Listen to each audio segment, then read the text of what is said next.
I will try to be quick as well, get this started. Echoing what Darius said, I could not believe in 2016 when we started this with Angela and Kevin and Chris that we would be looking at a room and Zoom calls like this and having all this research, which they will all talk about later. I want to first mention my gratitude for all of our investigators, our team, our advisors, the network. We would never be here without them. So this conference will talk about many of the potential therapeutics that we hope and pray to have. For the parents that are here and for the parents that are watching, one key point I just wanted to put this out here for is just to make sure, as a parent facing this sort of challenge with their child, which is chronic, quality of life impacting, please make sure you try to take care of yourself first. It's something I speak about a lot because it's easy to get wrapped up in what if and what's going to happen and how hard things are. But just have some grace on yourself that you're just getting through the day. Drop some of the important things, they can fall, like just take care of your peace of mind. It's easier to try to do that on a daily basis than to dig out from a really like burnout, which I have done a couple of times in life already.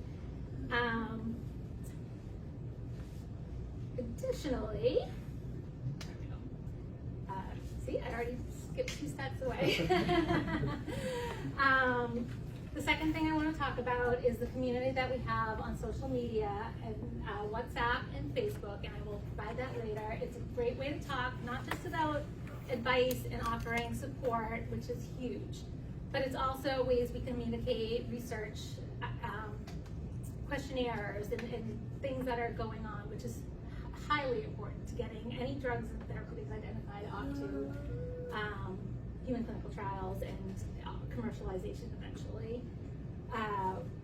Two things hugely of note, and then I'll wrap it up, is one of the questionnaires and research projects that's going on with Matthew over here, and as mentioned on social media, it will require parental and caregiver participation, and is trying to assess some prioritized symptoms that parents would want to see cured or improved in life. These are hugely important to trying to determine whether a therapeutic is working in a way that will impact our life quality or our child's life quality.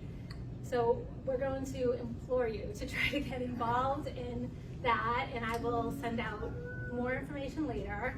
And additionally, Dr. Ibrahim Fakari here I remember way back in the day, he said the very earliest of seed funding, $7,000, I think he said, it seems small, but it can help us find information or something about this disorder that might lead to more grants. And we did that, we provided that. And he has since then, over these years, over $3 million in grant funding and 17 different research projects. We are always going to need and want to research this, restorative, regenerative. We would love and want and need the parents to try, even on the smallest level. If you can fundraise in your town, it hurt us in the beginning to do that, to ask for help. It was not natural to me, but what I have said since then, this entire experience has been what was and is probably the most devastating thing that ever happened in our life, has led to seeing the absolute best in humanity that I've ever seen. So please put yourself out there, ask the community to get involved. You might be very surprised about how many people want to take the lead and